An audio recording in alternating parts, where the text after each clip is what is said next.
네, 민영삼 교수, 서양호 소장, 차재원 교수, 배종찬 본부장 나와 계십니다. 네, 어서 오십시오. 안녕하세요. 안녕하십니까. 네, 먼저 이제 두 가지 들어와 있는 소식 먼저 알려드리고 시작하겠습니다. 하나는 이제 경찰이 소위 율곡로 위쪽으로, 그러니까 이제 이전에 내자동 로터리 남쪽부터 이제 진행하면 안 된다, 이렇게 행진 금지 통보를 했는데, 법원이 이것에 대해서 지난주 토요일과 마찬가지로 내자동 로터리 소위 이제 북쪽으로는 가서는 안 된다. 이제 경찰은 그 건너편 남쪽부터 이제 막겠다 했는데, 이 북쪽에서 막아라. 그러니까 지난번과 똑같습니다. 그래서 율곡로 북쪽으로는 가서는 안 된다. 행진해서는 안 된다. 이렇게 똑같이 결정을 내렸고요. 또 한 가지 들어온 소식은 내일 오전 11시에 검찰이 최순실 씨, 그리고 안종범 전 청와대 정책조정수석, 그리고 정호성 전 부속 비서관을 일괄 기소하면서 수사 내용을 발표할 예정이다. 이렇게 나와 있습니다. 자, 이게 이제 오늘 이제 집회가 이제 계속 이어지고 있는데, 오늘은 이제 좀 양상이 좀 다릅니다. 지난주 토요일과 달리 이제 보수단체 맞불 집회도 열리고 있고, 또 이제 지금 이제 아마 도심에 나와 계신 분들은 지난주보다 좀 사람이 적어 보이네 이렇게 생각하실 텐데, 오늘은 이제 주최 측이 서울의 4군데 지점에서 이제 차례로 모여서 속속 이제 모이는 방식으로 집회를 준비하고 있습니다. 그래서 우선 이제 동대문 역사문화광장, 동쪽에서는 그쪽이고요. 그리고 서쪽은 홍대, 홍익대, 그리고 남쪽으로는 삼각지역, 그리고 북쪽으로는 마로니에공원, 대학로 마로니에공원에 각각 4군데서 이제 집결을 한 뒤에 이제 4시 정도부터 이제 도심으로 모여서 집결하는 이제 이런 준비를 하고 있습니다. 그래서 아직 이제 도심은 이제 서울광장에서 민주노총이 1시부터 사전집회를 하고 있는 상황이고요. 한 3시 정도부터 각 정당이 이제 각각 준비 집회를 열 예정입니다. 자, 이제 오늘 상황 일단은 좀 어떻게 전망하십니까? 어떻습니까? 우선 이제 그 전국적으로 지난주처럼 전국에서 버스를 대절해 오고 또 KTX로 이렇게 올라오는 그런 모습은 이번 주에는 이제 주최 측에서 안 할 모양입니다. 다음 주에 이제 그런 행사 대규모 집회를 하는 걸로 하고, 오늘은 이제 전국 각지에서도 현지에서, 광주에도 광주 현지에서 금남로에서라든지 이렇게 하는 거고, 또 서울 지역 같은 경우도 방금 앵커께서 말씀하신 동서남북 4군데에서 집결해 가지고 이제 그분들이 4시 넘어서 지금 이제 그 광화문 현장으로 이렇게 전부 모이는 그런 상황에서 아마 규모로 보면은 지난주보다는 규모가 확실히 적고 2차 집회보다는 많겠지만, 그래서 지금 주최 측 주장으로는 50만을 지금 얘기하고 있는 그런 상황입니다. 날씨가 풀려서 촛불 들기 좋은 날인데, 그것과 마찬가지로 날씨가 좋다 보니까 가을에 행락의 마지막 시즌이기 때문에 수능 끝나서 촛불 집회 가겠다는 사람도 있지만, 수능 끝난 아들, 딸들 위해서 나들이 가는 사람도 많기 때문에 좀 지켜봐야 될 것 같고, 다만 전통적으로 수도권에서 집중 투쟁을 한 다음에는 전국의 지방으로 그 열기가 확산됩니다. 그래서 오늘은 사실 부산하고 마산하고 대구, 박근혜 대통령의 정치적인 자리 지지 기반인 영남에서 얼마나 모이는가가 상당히 관심이고, 특히 부산에서 서면에서 오늘 집회를 하는데 아마 6월 항쟁 이상의 규모로 모인다고 하는데, 그거 귀추를 좀 봐야 될 것 같고요. 그래서 그 열기들이 이번 주는 지방으로 확산된 다음에 내주에 다시 서울로 상경투쟁을 하게 되면 아마 내주 다음 주 토요일이 아마 전국적 규모의 광화문 집결투쟁의 그 하이라이트가 되지 않겠냐라고 예측하는 것 같고요. 인원은 적지만 수능이 끝난 이후라, 특히 최근에 유영아 변호사의 그 박근혜 대통령에 대한 그 얘기들, 그리고 친박과 대통령 주변에 있는 사람들의 강한 발언들, 그리고 특히나 어제 교육부에서 발표한 정윤아 최순실 두 모녀의 대학 입시 비리에 대한 교육부 감사 결과가 발표됨에 따라서 국민들이 많이 공분하고 있기 때문에 의외로 자발적인 참여자가 많이 늘 수도 있다. 그래서 이따 6시 정도에 최종 집결한 시민의 인원을 좀 봐야지 그 규모를 좀 알 수 있을 것 같습니다. 그래도 걱정이 되는 부분이 지금 서울역 광장에 박사모 회원이 4,500명이 모여서 집회를 하고 있다는데, 맞불 집회를 놓겠다는 셈인데 혹시 충돌할 우려는 없을까요? 충돌할 우려가 상당히 높은 게 사실이죠. 그래서 지금 뭐 경찰 병력들이 많이, 그게 지금 이제 양측이 충돌을 막기 위해서 경찰 병력들을 많이 집중적으로 배치를 했다고 제가 얘기를 듣고 있는데, 오늘 사실 그 평화로운 집회가 오늘도 계속 이어져야 지난주의 그런 100만 민심의 촛불의 그 의지가 계속적으로 이어갈 수 있기 때문에, 사실 뭐 지금 이 그 맞불 집회하는 보수 측의 입장에서는 뭐 더 자신들의 목소리를 또 크게 높이고 싶은 마음도 사실 크겠죠. 지금 박근혜 대통령께서 나름대로 지금 5%의 그 국민 지지를 보이고 있지만 전국에 대한 주도권을 놓지 않으려고 저렇게 애를 쓰고 계신데, 그러니까 그 뭐 보수 측의 입장에서는 저를 애쓰시는 대통령을 어떤 식으로든 자신들이 이 지금 그 정치적으로 지금 보위를 해야 되는 그런 입장이기 때문에 상당히 목소리를 높일 것 같습니다. 그래서 오늘 아무튼 그 양측이 충돌하지 않고 진짜 평화롭게 양쪽이 다 똑같이 이 그 정치적 발언의 자유를 누릴 수 있는, 그래서 말 그대로 한국이 다양한 그 정치 성향이 표출되는 하나의 그런 뭐 민주적인 축제로 계속적으로 이어갔으면 하는 바람입니다. 분노한 민심이 다른 어느 때보다 더 커져 있는 상황인데요. 대통령이 이번 농단 사태에 대해서 뚜렷한 입장을 표명하지도 않고 국정 재개하는 모습을 보였고, 또 특히 국회에서는 김진태 의원의 촛불에 대한 민심에 대해서 크게 대수롭게 여기지 않는 듯한 그런 이미지를 주는 발언을 함에 따라서 더 자극이 됐을 수도 있거든요. 특히 분노 게이지가 많이 올라가 있는 참여자들이 대체적으로 학생이라는 점에서, 또 여론조사를 보더라도 20대와 30대의 대통령 긍정 지지율이 거의 없습니다. 또 학생들, 조사에서는 대학생이 되겠습니다만 상당히 많은 학생들이 수능이 끝나고 난 이후에 또 논술고사를 치르고 난 이후에 참여할 수 있는데, 그런 억눌려 왔던 그런 마음들을 오늘 집회에서 많이들 표출을 할 수가 있거든요. 그런 만큼 이 여론은 상당히 격앙되어 있지만, 그럼에도 불구하고 이런 불상사가 날 경우에 국민들이 또 정치권에서 가장 우려한 상황이 발생할 수밖에 없고, 그런 점에서 가장 중요한 것은 민심을 표현하되 이것은 평화로워야 할 것이고, 그래서 경찰의 역할이 그 어느 때보다 중요할 수밖에 없는데, 두 지점이 될 수가 있습니다. 이 격앙된 민심이 청와대를 향해서 내자동 로터리 쪽에서 격렬하게 대치할 수 있거든요. 여기에 또 경찰의 역할이 필요하고, 또 보수단체와 대치할 수 있는 부분이 이제 숭례문인데, 예. 이 부분에 경찰의 또 역할이 필요합니다. 우리 국민들, 물론 격앙돼 있고 대통령의 이 거취에 대해서 강력한 요구를 하고는 있지만, 그럼에도 불구하고 평화로워야 되는 것이기 때문에 이 경찰들도 역할을 해야 되고, 또 스스로 자율적으로 보수단체도 그렇습니다. 물론 뜻은 다르지만 또 평화롭게, 또 촛불 집회에 참여하고 있는 이 거대한 민심도 평화롭게 하기 위해서는 자율적인 질서 유지대를 양쪽 다 또 역할을 할 수 있게끔 뜻을 모을 필요가 있어 보입니다.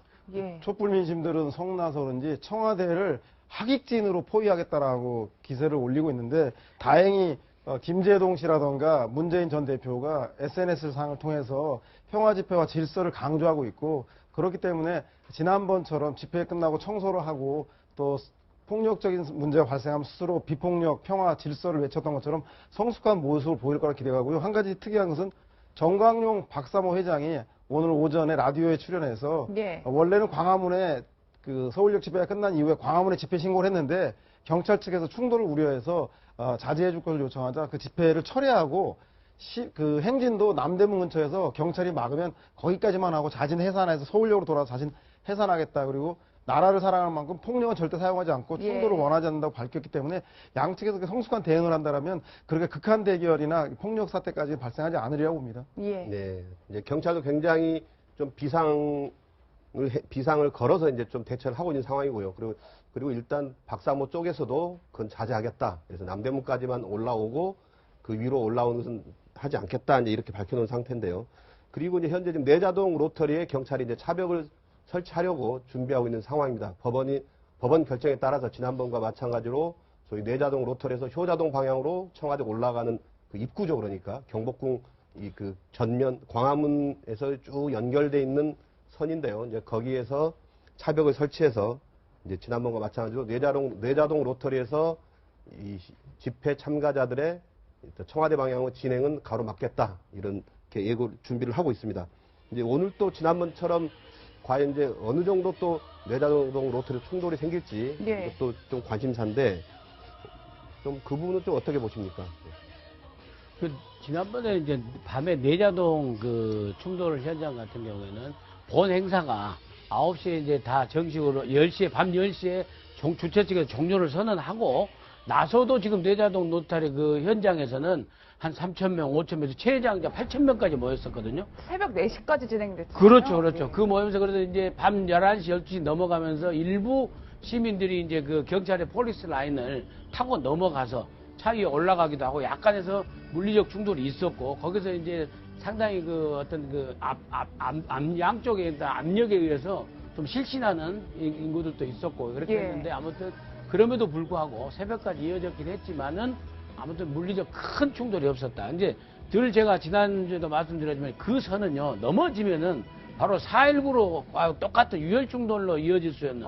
왜냐하면은 정부 당국에서도 경찰선에서도 절대 물러설 수 없는 마지노선이기 때문에 예. 그 부분에 있어서만큼은 우리 시민들이 좀 그 자제할 필요도 있다. 저는 일단 그렇게 생각을 합니다.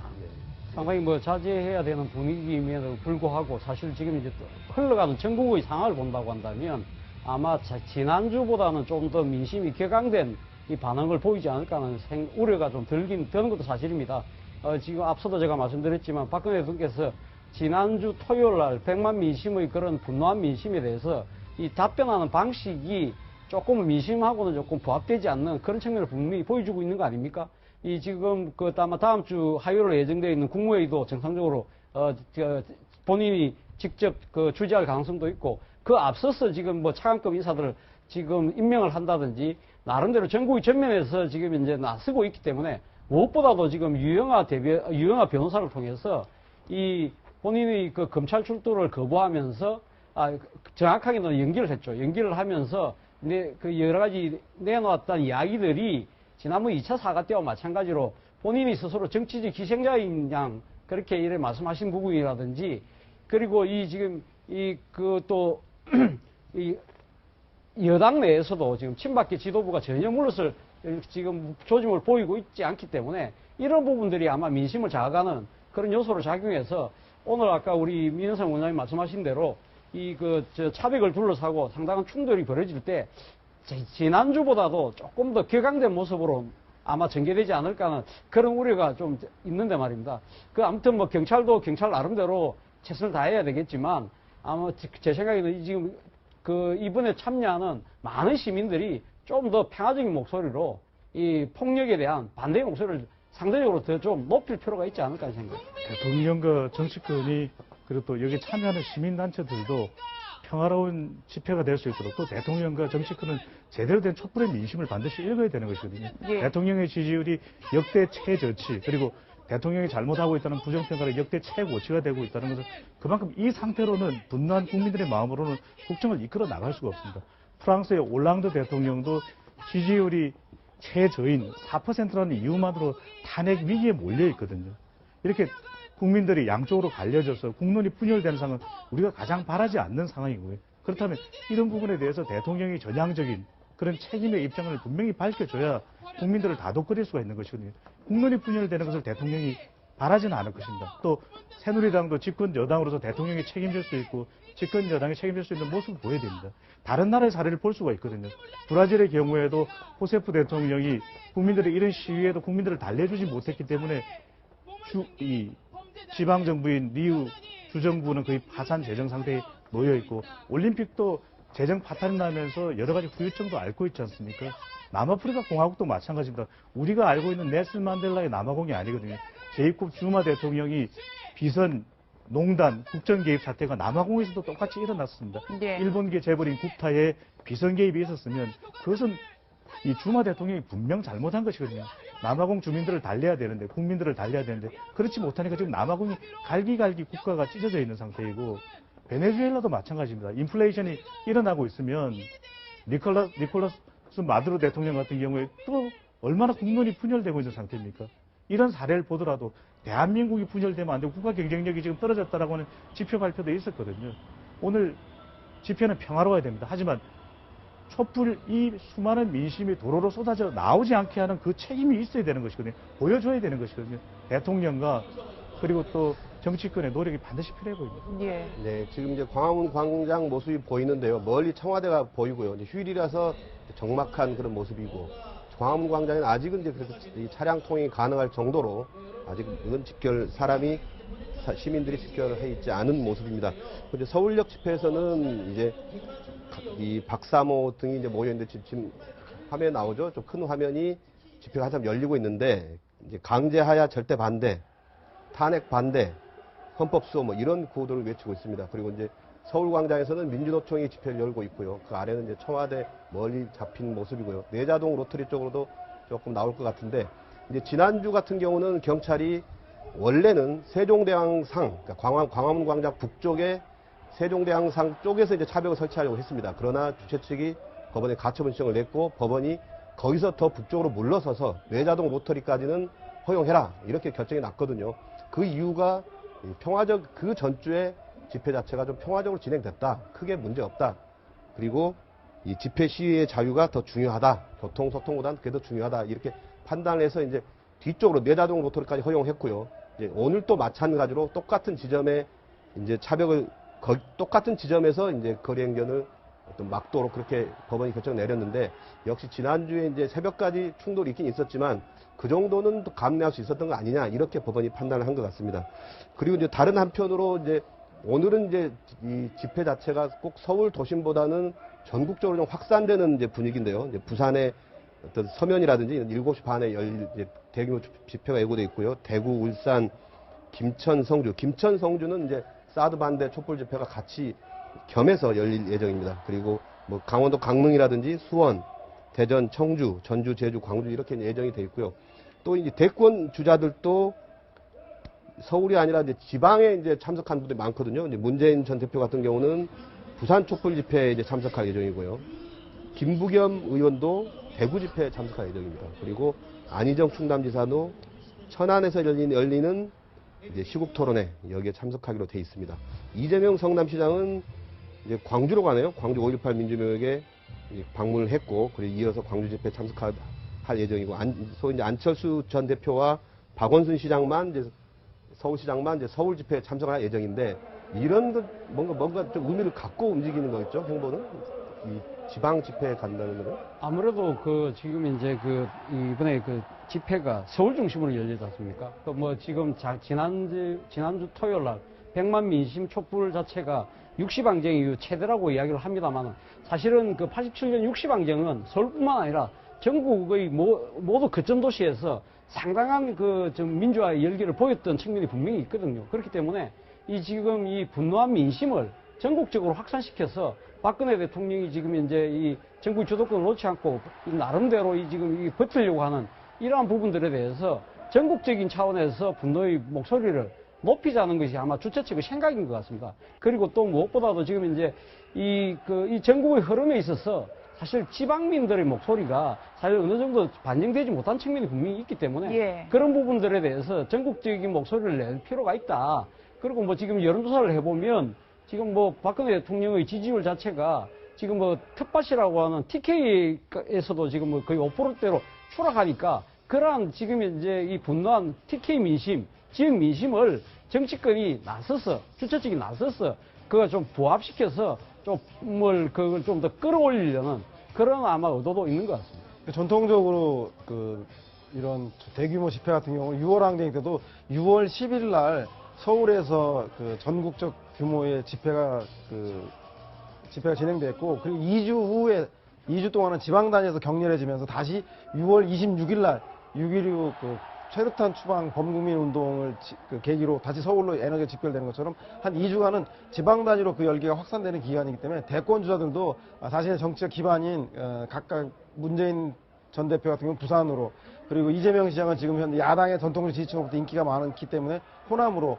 안희정과 김부겸 자기 지역인 충남과 대구에서 이렇게 각각 근거지 활동에 주력하는 것 같고요. 이 여세를 몰아서 아마 다음 주 정도 되면 다시 주말에 광화문으로 모두 집결하는 사전 징검다리로서 지방 자기 정치적 기반인 지역에서 시민들과 함께 촛불 행사를 참여하는 것 같다는 생각이 듭니다.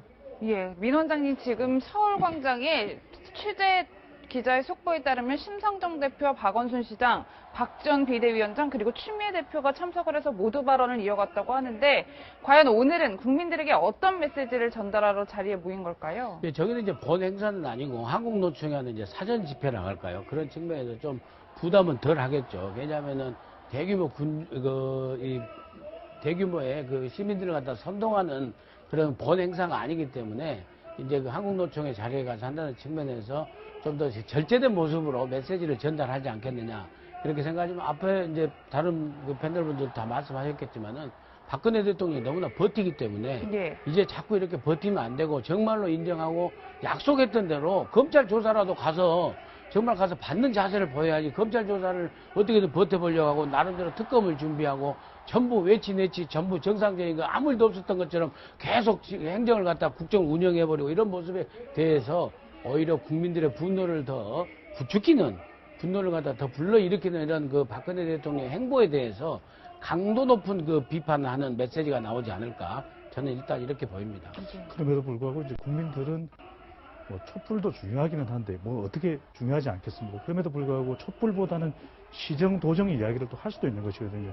대한민국의 국가 운영이 대통령이 사실상 리더십이 붕괴된 상황에서 여러 가지 국민들의 우려가 많거든요. 경제라든지 또 향후 정국이라든지 또 시정 도정도 있을 수 있고 예산국회도 있을 수 있고 그렇다면 당 차원에서는 이런 촛불 민심과 어깨를 나란히 하는 건 어느 정도 이해가 되지만 적어도 차기 대선 후보급의 또 도정이나 시정을 하고 있는 경우에는 여러 가지 어떤 국민들의 불안 사항들을 또 점검할 수도 있고 그런 부분들을 국회에 여당이 역할을 못한다면 야당이라도 국정 운영을 부분적으로 해나가는 그런 모습을 보임으로써 오히려 야당이 이런 시기에 좀 더 국정 운영에 대해서 책임감을 지고 할 수 있는 수권 정당으로서의 모습도 보여줄 수 있거든요.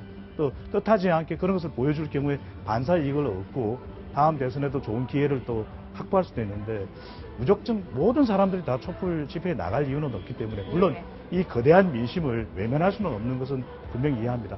그럼에도 불구하고 국가 운영에는 여러 가지 사항들이 또 다 고려돼야 되기 때문에 적어도 시정 도정을 맡고 있는 사람들은 어떤 특정 지역에 가서 존재감을 알리는 것보다는 오히려 자기 지역의 시정 도정을 오히려 더 면밀하게 챙기는 모습을 보여주는 것도 반드시 국민들은 또 한 축에서 원할 것으로 보여집니다. 대권주자들은 오늘 같은 경우에는 촛불 민심과 함께 대통령의 오기 정치, 버티기 정치에 대해서 규탄하면서 그리고 친박의 강경 모드로 전하는 것에 대해서 규탄하는 목소리 이어나갈 것 같고요. 다만 내일 야권 대선주자들이 전체 모임이 있는데 그 모임에서는 퇴진 투쟁 말고도 전국 해법을 위한 합리적인 그것을 제도적이고 법적인 문제로 끌어들이기 위한 국회 차원에서 어떻게 대응할 것인가 라고 하는 수습책 또한 논의될 것 같다는 생각이 들지만 오늘은 국민들과 함께 박근혜 대통령의 오기 정치에 대해서 정권 퇴진에 대한 목소리를 힘을 실지 않을까 그렇게 예상해 보겠습니다.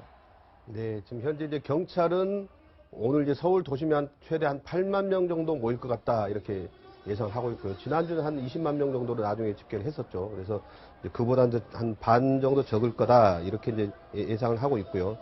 그런데 이제 지난주에도 토요일 날 이제 촛불 집회 때 청와대는 이제 비상근무하면서 상황을 좀 지켜봤고 그 다음 날 또 이제 한광호 비서실장 주재로 이제 수석 비서관회의를 열어서 이제 처음으로 청와대 반응이 나왔는데 그날 이제 좀 이렇게 국정의 어떤 뭐 소위 이제 빈 곳이 없도록 좀 더 열심히 하겠다면 이런 반응을 내놨거든요. 근데 오늘 이번 주도 마찬가지 아닐까 싶어요 보면 특별하게 뭐 새롭게 내놓지 않을 것 같은데. 사실 지난주 뭐 100만 민심이 모여서 한 목소리로 박근혜 대통령 퇴진을 이야기할 당시만 하더라도 저희들이 이 방송을 하면서 상당히 박근혜 대통령이 그러니까 이번 주 초에 내놓을 전국의 해법 방안이 도대체 뭘까? 상당히 지금 이제 박근혜 대통령이 선택할 수 있는 카드가 별로 없다. 그런 측면에서 상당히 지금 이 청와대의 참모진들이 밤새도록 고심할 거다. 그렇게 우리들이 전망을 했습니다만 박근혜 대통령이 내놓은 카드를 보면 오히려 상당히 여러 번 이야기했습니다만 상당히 본인의 전국 주도권을 놓치지 않겠다는 생각을 오히려 더 강한 것 같고요. 그런 측면에서 본다고 한다면 오늘은 오히려 100만 명보다 지금 경찰 추산대로 지난주보다 한 절반 정도 나온다고 한다면 오히려 지금 청와대 참모진은 좀 더 느긋한 자세로 아마 이 사태를 바라보고 있지 않을까 하는 생각인데요.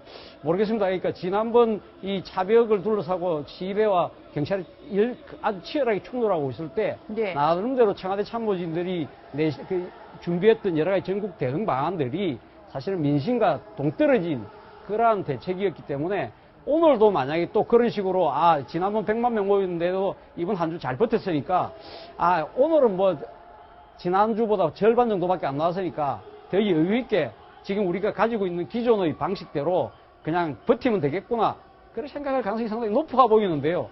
저는 그렇게 전국을 운영을 한다면 저는 상당히 큰 이 정치적 후폭풍에 휘말리지 않을까 하는 그런 우려를 지을 수가 없습니다. 대통령의 지지율이 3주 연속 역대 최저치인 5%가 나왔다면 그렇죠. 향후 이것을 어떻게 수습하고 할지 로드맵이 나와야 되는 것이 지극히 당연한 것이거든요.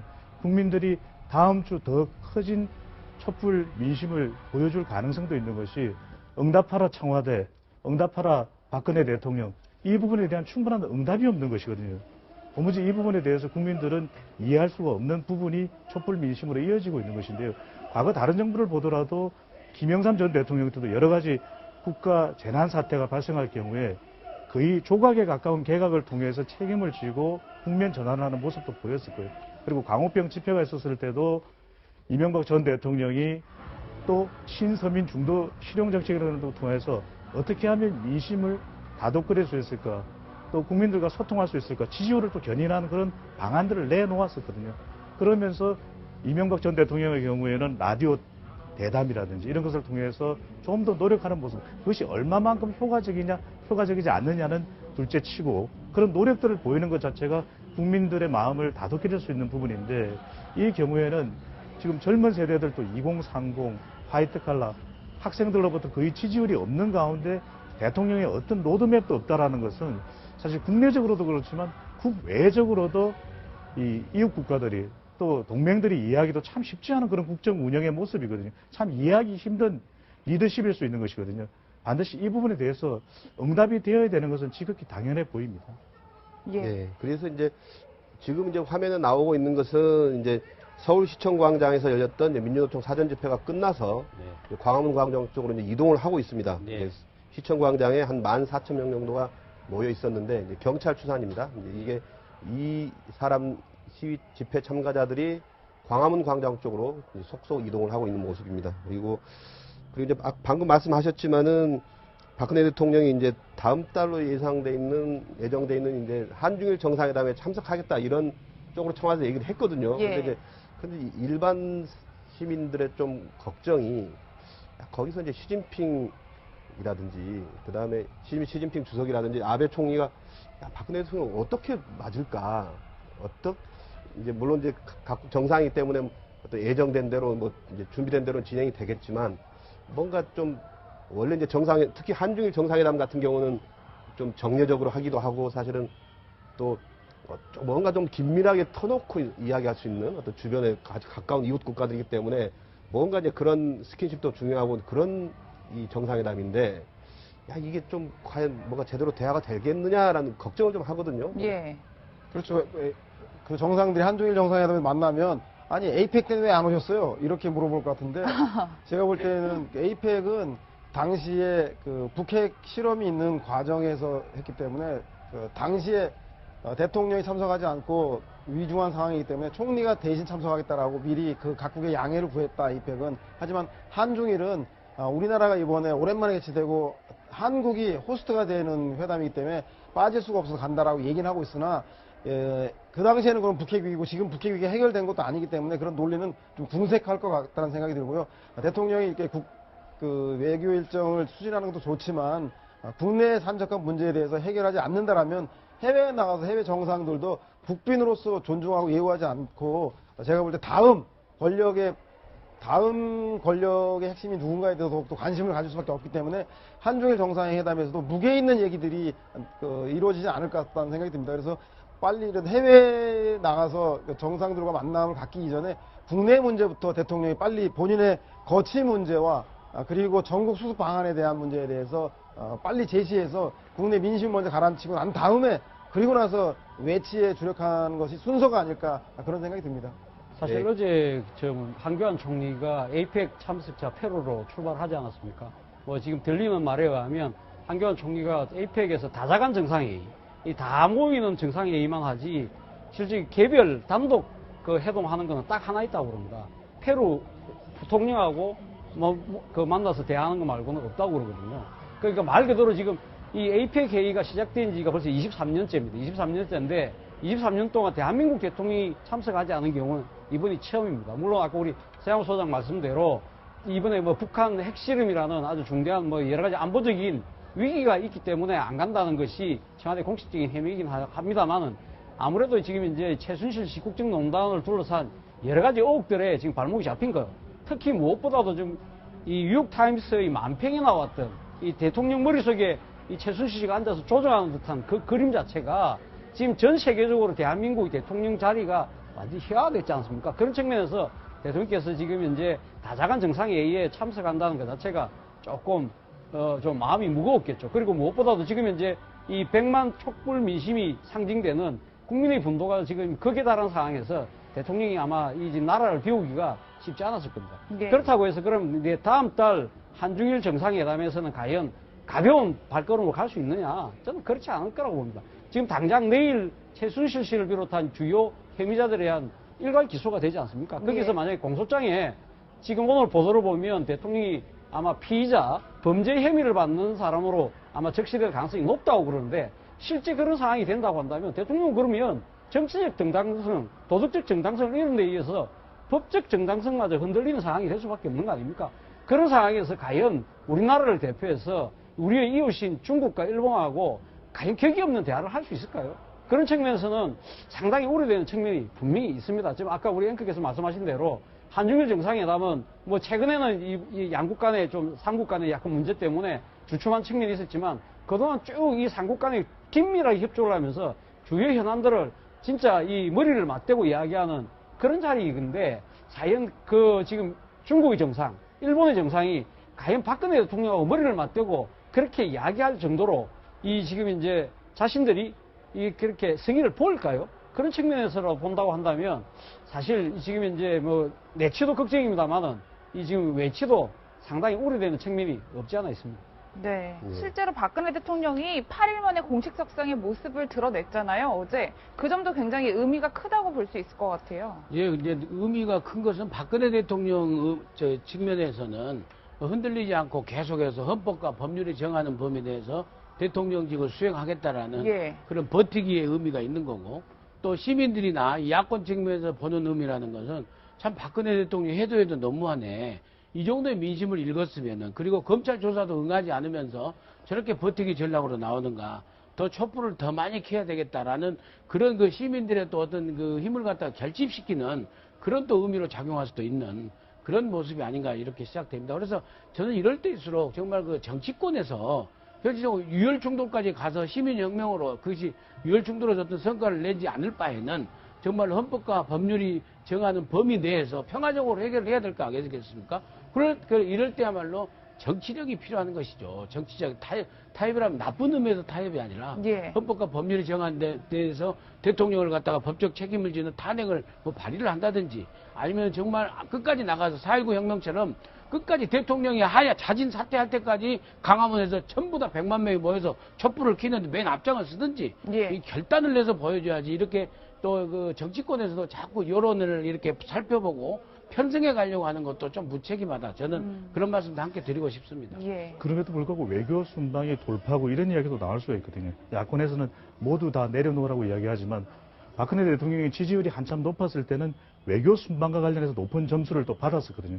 또 중국의 시진핑 주석하고는 아주 뭐 긴밀한 관계, 또 아주 더 특별한 관계 때문에 더 부각될 수도 있어서 지금의 국민들의 민심은 싸늘하지만 그럼에도 불구하고 시간이 지나면서 다음 달 한중일 정상회담을 했을 때 중국의 시진핑 주석이 환대를 할 경우, 그리고 한미일 동맹이 중요하기 때문에 아베 총리가 그래도 박근혜 대통령의 여러 가지 사정들을 이해하는 그런 모습을 정상회담에서 보여줄 때, 또 위안부 관련, 또 한일 군사정보협정 이런 부분에서 아주 전향적으로 박근혜 대통령에게 힘을 실어주는 모습을 보일 경우에 보수층이 말 그대로 샤이 박근혜라고 하는 그런 숨어있는 이 대통령에 대한 지지층들이 나타날 가능성도 배제할 수는 없는 것이거든요.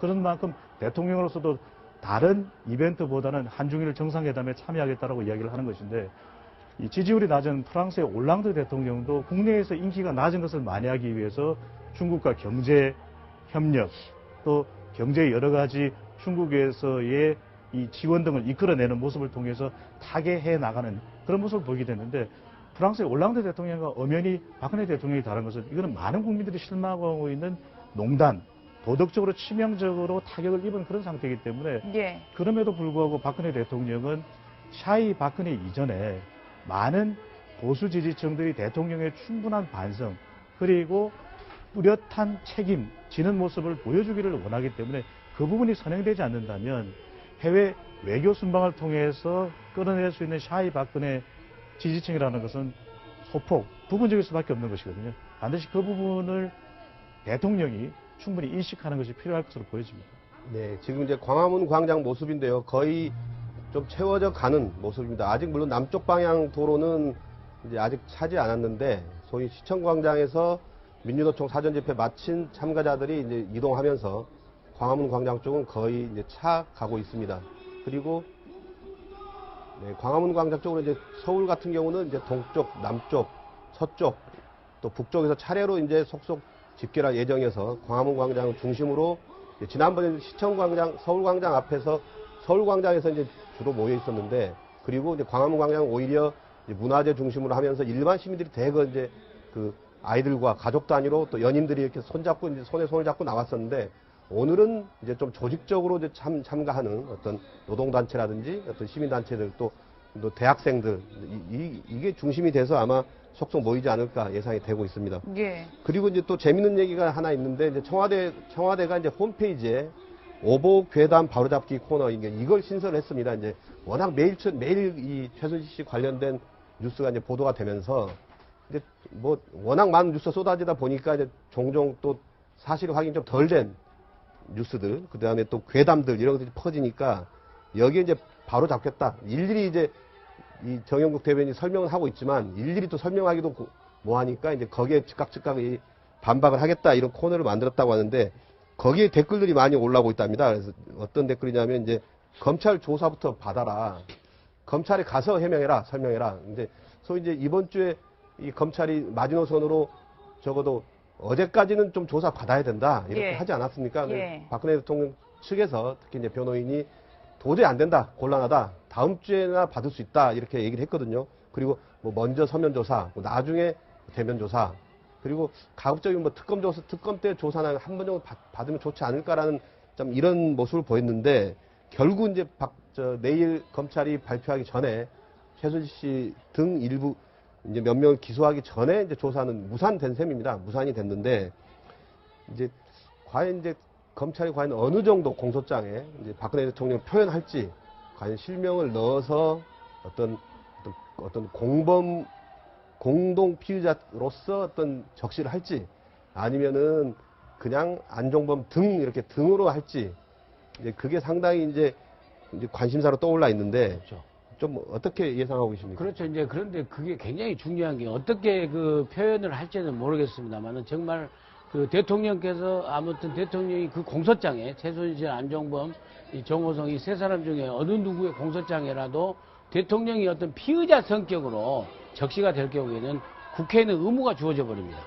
헌법과 법률에 위반되는 대통령에 대해서 탄핵의 절차를 밟아야 되는 국민이 부여한 의무를 갖다가 부여하게 되는 그런 상황이 발생하기 때문에 굉장히 큰 의미가 있다. 그리고 현직 대통령으로서 정말 그 기소만 안 될 따름이지 그 피의자, 범죄자나 다름없는 피의자 신분으로 거의 사실상 전환될 경우에는 국민들로부터 저 나머지 5%까지도 거의 완전히 상실해버리는, 지지를 완전히 상실해버리는 국민 탄핵의 수준에 가버리는 굉장히 큰 역사적인 어떤 그 사건으로 기록되지 않을까. 일단은 그렇게 보입니다. 예. 그 대면 조사를 받지 않겠다. 공소장에 최순실 공소장에 작성되기 전까지 대통령이 대면 조사를 받지 않겠다라고 하는 전투에서는 승리인지 모르겠는데 전체적인 국면 관리라고 한 전쟁에서 완전히 참혹하게 실패할 우려가 지금 나타나고 있는 것 같습니다. 검찰은 대통령과 청와대는 강압적이고 버티기로 일관하는 모습에 대해서 대단히 분노하고 있어서 평검사부터 시작해서 검찰 내가 부글부글 끓고 있다는 얘기들이 어제 며칠 전부터 언론을 통해 나타나고 있는데 내일 이례적으로 검찰이 11시에 최순실 씨 등 공범 기소한 거 관련해서 중간수사 발표를 기자회견 형태로 하겠다고 했습니다. 그렇죠. 예, 이것은 제가 볼 때는 사실상 공소장 내에 대통령을 피의자로 공범으로 하겠다라고 하는 사전 여론 작업을 출석하지 않아서 대통령과 청와대가 자초한 일이기 때문에 우리는 대통령 대면 조사를 하지 않더라도 안종범이 증거로 나온 다이어리 그리고 그 안에 있는 체크리스트 그리고 정호성 비서관의 휴대폰, 재벌 기업 총수들을 조사한 그 조사 진술 이것을 통해서 대통령의 공범 사실들을 확정할 수 있다는 생각을 가지고 공소장에 대통령을 거의 피의자에 준하는 것으로 하겠다는 것을 내일 11시에 여론의 압박을 통해서 그 청와대와 국민들에게 알리려고 하는 건 아닌가. 따라서 검찰은 상당히 강경하게 내일 나올 것 같다라는 것이 전체적으로 검찰을 취재하고 있는 기자들의 전언인 것 같습니다. 예, 그렇다면 공소장을 공개하는 게 대통령을 압박하는 카드가 될 수 있다 이렇게 볼 수 있을까요? 저는 뭐 충분한 카드가 된다고 봅니다. 사실 뭐 공소장을 공개하기 이전에 어제 이 특수수사본부 관계자가 그 취재하고 있는 기자들하고 간담회를 가졌는데 이렇게 이야기를 했다고 그럽니다. 범죄 혐의가 문제가 될 수 있는 상황이다. 그것은 결국 지금 이제 대통령이 피의자가 될 수 있다는 이야기인데 오늘 지금 일부 보도를 본다고 한다면 지금 박근혜 대통령에 대해서 형제 번호를 기재했다는 이야기가 논답니다. 형제 번호가 뭐냐면 검찰이 입건된 피의자에게 부여하는 일종의 사건 번호라고 그런다고. 예. 그렇다고 한다면 이 형제 번호를 기재하겠다는 이야기는 피의자로 지금 하겠다는 이야기거든요. 그런데요. 그러니까 그렇기 때문에 그러면 박근혜 대통령에 대한 범죄 혐의를 검찰은 지금 조사도 안 하고도 그렇게 특정 지을 수 있을 만큼 충분한 증거와 정언을 확보했다는 이야기죠. 앞서도 제가 말씀드렸지만 대통령이 지금 이제 피의자가 되는 이게 지금 다른 주요 피의자들이 이 공소장에 그 내용이 들어간다고 한다면 그거는 말 그대로 법적 정당성을 상당히 상실하는 거죠. 아까 방금 민영상 원장님께서 말씀하셨지만 국회의원들 입장에서는 대통령이 헌법과 법률을 위배한 것이 이 국가기관인 이 검찰이 사실상 처음 인정하는 셈이 되기 때문에 일종의 국회의원으로서의 의무를 다하기 위해서는 이 탄핵의 절차를 밟을 수밖에 없는 그런 상황이 된다고 봅니다. 그렇기 때문에 박근혜 대통령이 지금 이제 이번 주에 전국의 주도권을 다시 장악하면서 지금 이제 이 전국 전면으로 나서려는 여러 가지 계획들에 상당한 제동이 걸리지 않을까 싶은데요. 앞서 우리 앵커께서 말씀하셨던 청와대 홈페이지에 아까 뭡니까 오보와 의혹들에 대한 이 여러 가지 해명 코너를 만들었다고 하는데 저는 진짜 이러한 부분들에 대해서 해명과 코너 그런 걸 만들기 전에 저는 사실 이 모든 의혹들의 상당히 가장 큰 것 중에 하나가 세월호 7시간 문제 아닙니까? 예. 이 부분에 대해서 뭐 청와대가 여러 번 해명도 하고 최근에 정영국 대변인도 이야기를 했지만 저는 참 안타까운 것이 있어요. 왜 이 부분에 대해서 대통령이 육성으로 국민들에게 왜 직접 밝히지 못하냐는 겁니다. 이 부분에 대해서 자꾸만 그러니까 자꾸 주변에 있는 이 자신의 대변인이나 다른 참모들의 입을 통해서 이야기하는 부분에 대해서 국민들이 납득을 못하면 대통령은 거기에 대해서 자신이 그렇게 아무런 잘못 없이 당당하게 업무를 처리했다고 하면 내가 사실 어떤 업무를 했고 여러분 내가 사실 이렇게 이런 일을 했으니까 믿어주십시오. 대통령의 육성 한마디는 저는 이 모든 의혹들을 싸그라뜨리는 하나 결정적인 하나의 장치가 되줄 거라고 생각하는데 이 부분을 망설인다는 부분에 대해서 아무리 청와대가 홈페이지에서 해명을 한다고 하더라도 이 의혹은 계속적으로 커질 수밖에 없는 겁니다. 지금 뭐 대통령 둘러싼 건강 문제를 둘러싼 여러 가지 이야기들이 있지만 이것들이 결국은 7시간하고 다 지금 기울려고 있는 거 아닙니까? 이 부분들이 계속적으로 확대 전폭되면서 진짜 오히려 지금 이제 혼란스러운 전국에 일종의 뭡니까? 더 기름을 붓는 그런 역할을 하고 있다는 측면에서 본다면 청와대가 근본적인 대책을 좀 더 이 강구하는 차원에서 대통령이 국민 앞에 나서서 이 부분에 대해서 육성으로 자신의 입장을 밝히는 그런 조치가 조속히 있었으면 하는 바람입니다. 여론상으로 보더라도 공소장의 대통령 관련성은 적시될 수밖에 없을 것으로 보여지는데 왜냐하면 검찰의 신뢰와 직결되기 때문입니다. 2014년 연말 12월에 청와대 문건 사태가 났을 때 그 다음인 2015년 1월 한국갤럽의 조사에서는 그 당시 청와대 문건 파동, 정윤회 문건 파동이라고 이야기하지 않습니까? 그 부분에 대해서 검찰의 중간 수사 발표를 믿을 수 없다. 그리고 국정 개입은 사실이다. 그래서 이것이 규명되기 위해서는 특검이 실시되었어야 한다. 바로 그 여론조사 결과를 무겁게 느꼈더라면 지금의 검찰과 같은 사태, 지금의 농단 사태는 발생하지 않았을 수도 있는 것이거든요.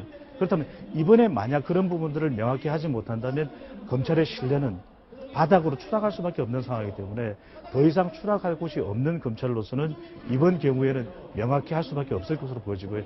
앞서 차재훈 교수님께서 말씀하신 대로 청와대가 뒤늦게 이런 의혹을 해명할 수 있는 공간을 열었다라는 것은 물론 그 부분은 좋게 평가해 줄 수 있고 의미가 있는 일이지만 예. 너무 만시지탄이라는 것이거든요. 미국의 오바마 대통령도 재선하는 과정에서 팩트 체크팀을 운영을 했었습니다. 하지만 소통을 매우 잘하는 오바마 대통령의 보완적인 장치였었거든요. 그렇기 때문에 오바마 대통령이 소통을 그렇게 잘하니까 지금 임기를 거의 1, 2개월 남겨두고서 지지율이 50%가 넘습니다. 그 지지율이 마지막 임기 거의 막바지에 달한 대통령이 지지율이 50% 이상이라는 것은 소통에 대한 아주 후한 점수를 미국 국민들이 주고 있다는 것이거든요. 그다음에 여기는 기능적인 부분이 다시 한번 제기될 수밖에 없습니다. 이 박근혜 대통령이 청와대로 들어가기 이전에 당시 여론에 논의되었던 것이 소통이 부족한 박근혜 대통령의 스타일을 봤을 때 국민 소통처를 만들어야 된다. 그래서 정 대통령이 못하면 대통령이 더 할 수 있도록 만들어주고 홍보 채널이 만들어져야 되는 부분이 있어요. 또 하나는 분명 대통령이 상당히 많은 경우에 노출되지 않기 때문에 청와대를 정부 청사로 옮기자, 집무실은. 네. 집무실은 옮기고 지금의 청와대는 국빈이 왔을 때의 영빈과 그리고 좀 더 축소된 규모의 관저 정도로만 하자라고 많은 국민들의 여론이 있었음에도 불구하고 그 당시에 정치권이 완전 매면했었거든요. 그러니까 구중심체에 들어가지 않는 대통령의 지리적 위치 그리고 기능적으로 국민 소통처를 다시 한 번 더 구성하는 논의가 반드시 있어야 될 것으로 보여집니다. 예. 네, 지금 이제 광화문 광장 모습이고요. 거기에 이제 속속 사람, 시민들이 집결하고 있는 모습을 볼 수 있습니다. 이제 추미애 대표는 이제 민주당은 청계광장에서 사전 집회를 하고 있는데 이제 추미애 대표가 대통령이 외치를 할수록 나라 망신시키는 것이다. 뭐 이런 얘기를 하고 있습니다. 대한민국 10대만 만든 몸통은 대통령이다. 이런 정말 아주 강한 어조로 굉장히 수위가 높은 말들이 나오고 있고요. 아마 민주당 집회에서는 이제 이전까지는 박근혜 대통령에서 대통령을 좀 이런 말을 붙였는데 지금은 거의 직함은 붙이지 않고 박근혜라고 이제 좀 이렇게 부르고 있다. 이런 소식도 들어와 있습니다. 그리고 이제 내일 검찰이 이제 발표를 하게 되는 것은 이제 최순실 씨가 이제 구속 만기가 되는 날입니다. 20일간 구속하고 그 안에 이제 법원을 재판에 넘겨야 되는데 대개는 이제 휴일에 구속 만기일이 걸리면 금요일 날 하거든요. 그런데 이제 토요일, 일요일까지 계속 미뤄가면서 이제 일요일 날 마지막에 기소를 하게 되는 건데 아마 이건 이제 박근혜 대통령 어떻게든 대면 조사를 해서 그걸 반영하려고 했던 것 같고요. 그렇지만 이제 내일 오전 11시에 발표한다 이거는 그것도 시간도 좀 의미가 있어 보이는 게 되게 불리한 얘기는 오후에 늦게 발표를 하거든요. 이제 예. 조간신문에 이제 아침에 보도를 해야 되는데 뭐 오후 6시나 이때 발표해버리면 기사를 많이 쓸 수가 없기 때문에 그런데 이제 오전 11시에 오전에 그나마 좀 일찌감치 발표한다는 얘기는 뭔가 할 얘기가 많다. 정말 내일 월요일 날 조간신문이 이제 또 하나의 바로미터가 되지 않겠습니까? 과연 이 오늘의 촛불 집회 그리고 내일은 이제 신문이 없고요. 월요일 날은 이제 조간신문이 일제히 보도를 할 텐데 그 지면에 검찰이 우리가 정말 비워놔라. 우리가 할 얘기 굉장히 많다. 이런 얘기를 간접적으로 하고 있는 거 아닌가 이런 생각이 들고요. 이제 그런 함의가 좀 있어 보이고 지금 이제 집회는 속속 보이니까 이제 어린 아이들도 좀 보이네요. 이제 가족 단위로 좀 나와 있는 어떤 시민들이 좀 눈에 보이고요. 그리고 이제 서울 지역 같은 경우는 이제 동쪽, 서쪽, 북쪽, 남쪽에서 속속 집결하고 있기 때문에 이제 점점 광화문 광장 쪽에 인파는 더 늘어나지 않을까 예상이 됩니다. 예, 집회 현장은요, 지금 이제 서울광장 사전 집회를 마치고, 지금 광화문 광장으로 해서, 시청광장에서 이제 그 동아일보 앞을 지나서 이순신 장군 동상 지나서 바로 지금 본회의장까지 가는데, 본회의장이 지금 4시에 시작한다는 거 아니겠습니까? 예. 그래서 지금 사방에서 지금 속속 모이고 있고, 이미 경찰은 세종대왕 동상 넘어서 광화문 앞에 내자동 율곡로에 거기에는 이미 차벽을 지금 설치를 해서 지금 한 것 같습니다. 좀 달라진 게 지난주에는 저 4시에 이제 행사를 해서 5시 시작해서 종로 행진을 하고 나서 밤 8시에 본행사를 다시 시작한다고 그랬는데 오늘은 그 지난주에 밤 8시에 했던 것을 밤 9시에 지금 한다고 1시간 늦췄거든요. 그래서 아마 좀 되도록이면 많이 촛불을 모아가지고 좀 늦은 시간까지 하려고 하는 그런 의도가 지금 그 일정상 이렇게 보이는 게 아닌가 그렇게 생각합니다. 그리고 현재 이제 경찰은 지난주에도 그랬는데요. 한 4시, 5시 되면서 일부 이제 좀 이제 적극적인 분들은 내자동 노탈에 가서 앉아서 이미 그 연자를 시작을 했었거든요. 예. 청와대 진출을 위해서.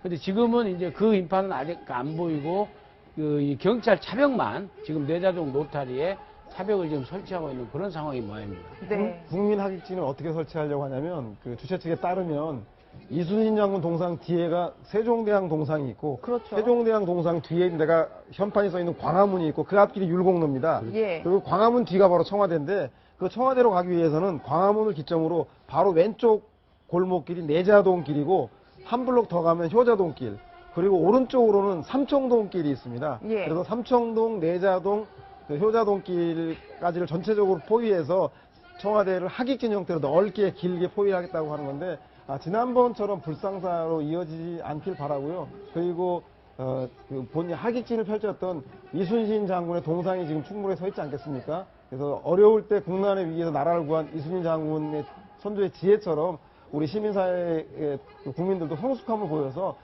청와대의 경찰도가 물리력 충돌로까지는 나가지 않기를 바라는 마음입니다. 네, 지금 광화문 명상을 보시면 청와대 모습도 얼핏 보이는데 청와대에 있는 박근혜 대통령의 태도도 좀 바뀐 게 위민관을 찾아가서 비서관들을 직접 만나고 뭐 이런 행동을 취하기도 한다고 하더라고요. 그러게 말입니다. 그러니까 지금 박근혜 대통령이 사실 이 지금 참모들하고 이렇게 만나는 것 자체를 많이 꺼려왔다는 거 아닙니까? 예. 지난번 이 국회에서 나온 이야기이긴 합니다만 지금 문체부 장관이 조윤선 장관이 이 정무수석으로 있을 때 한 번도 독대를 못했다. 뭐 그런 이야기를 했는데 그렇죠. 뭐 그런 걸 보면 사실 뭐 박근혜 대통령이 상당히 태도가 지금 많이 바뀐 것이 아니냐는 생각을 저도 들긴 듭니다.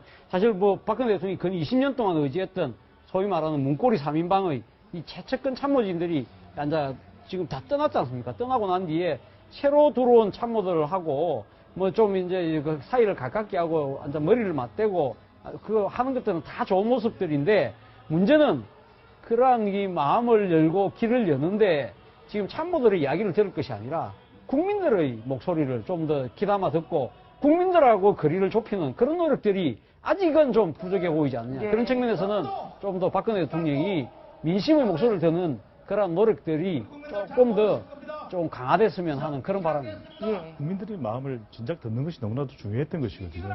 청와대 문제를 다시 한번 제기하는 것은 저 구중심처에 또 엄중한 경비가 있는 곳이기 때문에 누가 드나들든 우리 국민들은 모를 수밖에 없는 것이고 대통령의 직무를 보다도 공개된 장소, 물론 경호와 보안은 철저해야 됩니다. 그랬더라면 이런 불상사가 없을런지도 모르겠고, 물론 개인의 마음가짐 더 중요하겠죠. 그럼에도 불구하고 영국의 경우에도 테레사 메이 총리도 집무실은 또 따로 있고, 또 아베 총리, 일본의 경우에도 아베 총리도 관저와 집무실은 따로 있거든요. 그러면서 시민들과 국민들과 손을 흔들고 이야기하고 그런 부분들 여러 번 우리가 논의했는데 성공한 대통령이 없다라는 것이 늘상 보면 청와대 내에서 숨어있는 또 숨겨진 또 비밀의 시크릿 가든 그 속에서 말 그대로 국민들과는 소통하지 못해왔던 것이거든요. 결과적으로는 못한 소통을 이렇게 촛불 민심으로 엄청난 규모로 소통하니까 감당할 수 있겠습니까? 네. 감당하지 못하는 것이거든요.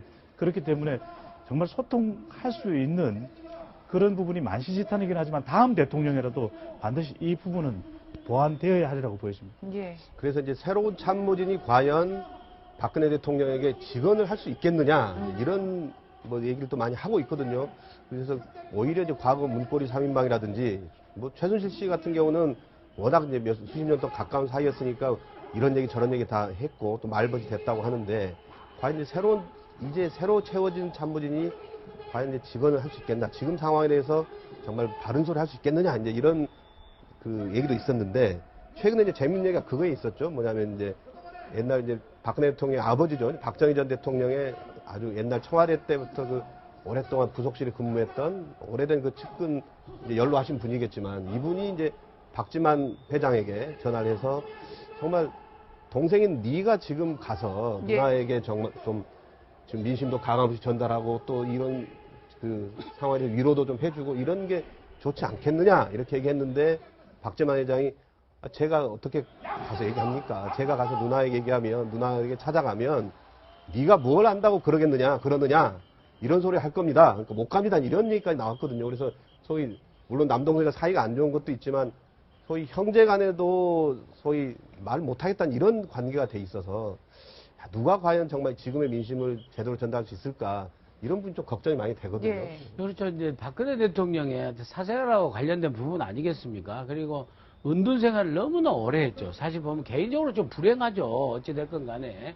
아버지가 대통령이었긴 했지만은 어찌됐건 그 흉탄에 다 잃고 20대 후반 나이에 동생 둘 데리고 그렇게 수많은 사람들 독재자의 딸이라고 그렇게 비판을 받으면서 혼자 18년을 갖다 은둔 생활을 할 적에 그래서 최태민 씨 일가하고 최순실 씨한테 너무나 마음을 열었던 거죠. 그게 지금 대통령이 당선된 이후에도 지금 와가지고 이 사단이 지금 벌어진 게 아니겠습니까? 국정농단까지.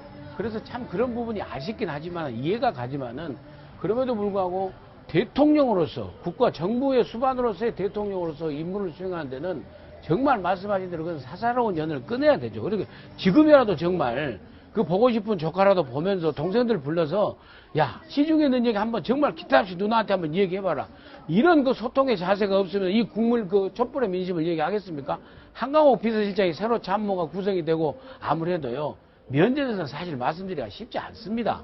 그리고 뭐 인품이 워낙 훌륭하시긴 하지만은 신임 비서실장님도 사실 박근혜 대통령의 말씀을 들어주고 어떤 심기를 갖다 하는 그런 측면에서의 더 역할이 있었으면 있지, 실질적으로 쓴소리 갖다 하고 그런 품성, 그런 성품은 또 아니신 걸로 제가 알고 있습니다. 네. 물론 이제 뭐 능력은 있으시지만 그런 측면에서 신임 참모들도 그 참 기대하기는 좀 적지 않겠느냐. 그리고 심지어 아까 우리 차 교수 말씀하셨지만은 그 지금 현재 그 신7인회 뭐 9.7인회 하지만은 그분들도 지금 말씀을 지금 못하고 있지 않습니까? 그런 측면에서 참 답답하긴 하지만 그런데 이럴 때일수록 정말 그 새누리당에서 정말 그 한번 면담 요청을 해서라도 친박 비박 할 것 없이 정말 새누리당 국회의원 전원이 대통령한테 찾아가서 이러시면 안 된다라고 하는 그런 것도 저는 한 방편이라고 생각을 합니다. 예. 그래도 아무리 못해도 새로운 그 참모들이 지금 참모들보다 낫지 않겠습니까? 오늘 정영국 대변인이 촛불 집회 관련해서 뭐라고 했냐면 예의주시하면서 지켜볼 거라고 했는데 뭘 지켜봅니까? 지난주에 지켜본 결과가 대통령이 이렇게 국민들에서 오기 정치하는 걸 참모들이 방관했습니까? 정말로 마지막 대통령을 잘 모신다라고 한다면 직을 걸고 이렇게 국민들이 또 모여서 주말 이 아까운 시간에 국민들이 모여서 영령을 소모하느니 대통령의 진퇴를 분명히 하고 그리고 검찰의 조사 결과에도 빨리 나가서 수사받고 탄핵 절차 밟아서 거치 문제와 전국 수책에 대해서 빨리 건의하는 게 참모들의 역할이지 촛불 집회를 예의주시하며 지켜보겠다고 하는 건 뭔지. 그래서 자, 지난주보다 좀 적게 모였으면 대통령님 적게 모였으니까 버티면 이깁니다 이렇게 얘기하려고 하는 참모들인지 제가 볼 때는 이 참모들이 먼저 정신 차리고 대통령한테 세수를 세 부대에 담는다고 일괄 사표를 내서 대통령이 새로운 국정의 참모를 맞이할 수 있도록 그런 새로운 각오를 보여야 될 때가 아닌가 생각이 듭니다. 그리고 한 말씀 더 드리면은 정말 무슨 오보와 의혹에 대한 무슨 괴담에 대해서 무슨 일일이 해명하는데 그 시간에 대통령 7시간에 차라리 해명하는 게 더 낫죠. 그렇지 않습니까? 예. 이게 물론 청와대 지금 입장에서는 아주 작은 의혹이 기정사실화 돼가고 그런 측면에서 안타까운 측면이 있겠지만은 더 본질적인 측면에서 모든 의혹이 지금 하나하나 사실로 밝혀지고 있기 때문에 사실과 의혹의 담장을 갖다 무너뜨리는 것은 바로 박근혜 대통령이고 최순실 씨였지 않습니까? 그런 본질적인 문제를 갖다 바라보아야지 아주 작은 부분에 대해서 무슨 오보와 괴담에 대해서 해명을 한다라는 이런 태도를 가지고 지금 이 난국에서 대통령을 참모를 갖다 보좌를 한다? 저는 정말 납득이 안 갑니다. 네. 의혹에 혹을 떼내는 것은 충분한 설명이 이루어져야 되는 것이고요. 충분한 설명이 이루어지지 못하면 국민들은 뭐 1분, 9분 이렇게 너무 짧게 충분하게 해명되지 않는 이해될 수 없는 소통될 수 없는 그런 과정을 통해서 더 큰 의혹으로 발전하게 되면 국민들은 의혹이 아니라 그 다음 단계는 냉혹해질 수밖에 없는 것이거든요. 국민들이 지금 대통령에 대해서 더 큰 촛불 민심으로 가고 또 촛불 민심으로 다가가고 이것이 자칫 평화로워야 되는데 더 큰 불상사가 있지 않을까라고 우려하는 것은 대통령의 낮은 지율의 부정적인 평가 이후로 정직성 문제가 대두되기 시작을 했거든요. 정직성 문제가 대두되기 시작하면은 국민들의 촛불 집회가 평화롭기 이전에 이 분노가 더 커져서 과격해질 수가 있다는 것입니다. 실제로 이 박정희 전 대통령이 여러 가지 대통령이 되는 과정에서 논란에도 불구하고 국민들로부터는 역할 또 좋은 평가를 받는 전직 대통령 아닙니까? 그럼 그만큼 또 딸인 박근혜 대통령에 대해서 또 기대를 한 만큼 그런 상응한 좀 모습을 보여줘야 되는데 실제로 유사한 사태가 이 필리핀에 상당히 불운했던 여성 대통령이 글로리아 아로요 대통령이거든요. 본명은 마카파갈이기 때문에 아버지가 마카파갈 대통령이 이 대통령 또 부녀 대통령이었습니다. 그래서 이 박근혜 대통령하고 비교되게 됐는데 이 아로요 대통령도 이 거짓 또 부정직성 이걸 통해서 아주 불운한 마지막 대통령의 임기를 맞았었거든요. 그렇다면 박근혜 대통령보다 솔직하게 충분하게 많은 설명을 해야만 지금 촛불 민심이 조금이라도 누그러뜨려지는데 완화되는데 기여가 될 것으로 보여집니다. 예. 사실 이제 어떤 악재가 있을 때 그 악재가 문제가 아니라 얼마나 대처를 잘하느냐 그게 이제 더 중요하다는 얘기를 많이 하거든요. 정치할 때는 이제 그런 부분에서 좀 박근혜 대통령이 좀 미흡한 거 아닌가 이런 지적이 많은 것 같고요. 그래서 이제 저희가 이제 그 궁금한 것은 박근혜 대통령이 어쨌든 좀 버티기 전략으로 간다. 그리고 또 오히려 더 적극적으로 국정 수행하는 모습으로 좀 나오겠다 이런 얘기는 뭔가 지지도가 다시 회복될 수 있을 것이라는 어떤 믿음이 있어야 되는 것 같고요, 하나는. 예. 그런데 이제 그러나 또 부정적인 게 지금 특검법이 통과가 돼 있고 그래서 이 최장 4개월까지 할 수 있지 않습니까? 그래서 한 12월 중순쯤 출범을 하게 되면 내년 4월 초까지 이게 특검 조사가 이어진다는 것이고 또 국회에서 국정조사가 열리면 또 이제 불러서 출석해서 답변해라 이렇게 청문회 비슷하게 추궁을 당할 거란 말이죠. 그래서 예. 벌써 이제 올 겨울 12월, 1월, 2월, 뭐 3월 이때까지도 계속 이 상황이 이어질 수도 있는 그런 점이 사실 국민들이 볼 때는 야 이거 빨리 좀 매듭이라도 지어졌으면 좋겠는데 예. 이 상황이 정치적으로 타결이 되지 않고 계속 이게 되풀이 되는 게 과연 이거 나라만 멍드는 거 아니야 이런 걱정이거든요. 그래서 이런 부분들은 좀 어떻게 보십니까? 그래서 지금 이제 대통령께서 사실 이 모든 사태를 어떻게 자초한 측면이 분명히 있는 거 아닙니까? 그렇다고 한다면 대통령에게 가장 큰 책임이 있는데 이 책임을 결자해지 차원에서 본인이 풀어야 될 문제를 어떻게 보면 지금 이제 모면하려고 일종의 정치적 꼼수를 쓴다는 것이 많은 비판하는 사람들의 목소리거든요. 사실 대통령 입장에서는 지난주에 사실 국정을 놓다시피 하고 제일 처음 이 내각이 지시한 것이 LCT 문제입니다. LCT는 지금 뭐 이 부산에 지금 해운대에서 가장 크게 사업을 벌이면서 이 소위 말해서 부산의 정치적 기반을 둔 여야의 정치인들이 다칠 수 있다. 그런 측면에서 아마 대통령께서 뭐 본인의 또 참모 중에 한 사람도 지금 유력하게 또 이 혐의자로 지금 거론되고 있긴 합니다만은 내 수족을 좀 잘라낸다 하더라도 이 지금 그 부산 지역의 기반을 둔 여야 정치인들에게 타격을 입히겠다. 그런 뭐 속셈으로 지금 이 지시를 했다는 것도 상당히 많은 이 관측통들의 평가 아닙니까? 예. 그렇다고 한다면 대통령께서는 아마 LCT라는 사정 드라이브를 통해서 예를 들면 자신에게 집중되는 정치적인 여러 가지 시선들을 분산시키는 것과 동시에 또 하나는 저 보수층을 겨냥한 여러 가지 정책 아젠다들을 계속 이제 강하게 밀어붙일 그 공산이 크다는 거죠. 예를 들면 이번 주에 발표가 났습니다만은 이 사드 성주의 그 골프장과 성주의 그 사드 배치 지역에 롯데 골프장하고 지금 이제 국유지를 지금 이제 맞교환하기로 합의를 했다는 거 아닙니까? 그리고 지금 또 다음 주 화요일 날 예상되는 이 국무회의에서 대통령께서 지금 이 통과시키려고 하는 것이 한일 군사보호협정 그 부분도 지금 사실 야당이 강력하게 반대하고 있지만 그러나 보수 진영에서는 그것이 필요하다고 이야기하는 부분들이 분명히 있거든요. 그리고 지금 목전으로 다친 국정교과서 문제 이런 여러 가지 보수적인 아젠다들을 국정 아젠다를 갖고 지금 이제 대통령이 거기에다가 강한 힘을 실어주면 소위 말해서 대통령의 지지층인 콘크리트 지지층이 회복될 수 있을 것이라는 그런 생각을 하시는 것 아니냐는 것이 대체적인 관측들이거든요. 그리고 또 이어 아울러서 지금 대통령이 만약에 자진 하야를 하지 않는다고 한다면 결국 남은 방법은 야권이 추진하는 탄핵밖에 없을 것인데 탄핵이라는 부분이 과연 국회 내에서 여소야대 국민이긴 하지만 200명이라는 그런 탄핵 요건을 갖출 수 있느냐. 그리고 또 하나는 설사 국회에서 탄핵이 가결된다 하더라도 헌법재판소에 가서 그것이 지금 현재 인용이 될 것이냐 부분. 지금 이 6명의 헌법재판소는 6명이 찬성을 해야 인용이 돼서 대통령직에서 물러내려올 수 있지만 지금 이제 여러 가지 구성원들의 면면을 본다고 한다면 상당히 보수화되어 있기 때문에 거기에 기댈 수 있다. 또 나아가서는 지금 최장 헌법재판소 심의를 할 수 있는 게 180일간이거든요. 180일이라고 한다면 상당히 그 긴 시간 동안 또 수많은 전국의 반전이 있을 수 있다. 그렇다고 한다면 이 박근혜 대통령과 참모들 입장에서는 거기서 어떤 식으로 전국의 반전을 노릴 수 있다는 생각을 한다는 거죠. 예. 문제는 그런 식의 여러 가지 복잡한 생각들이 지금 맞물려서 대통령이 버티기, 오기 이 정치의 모습이 나타나고 있는데 문제는 아까도 우리 앵커께서 말씀하신 대로 이렇게 전국이 계속 지리멸멸하게 이어진다고 한다면 그 손에는 고스란히 국민들과 대한민국이 져야 된다는 측면이죠.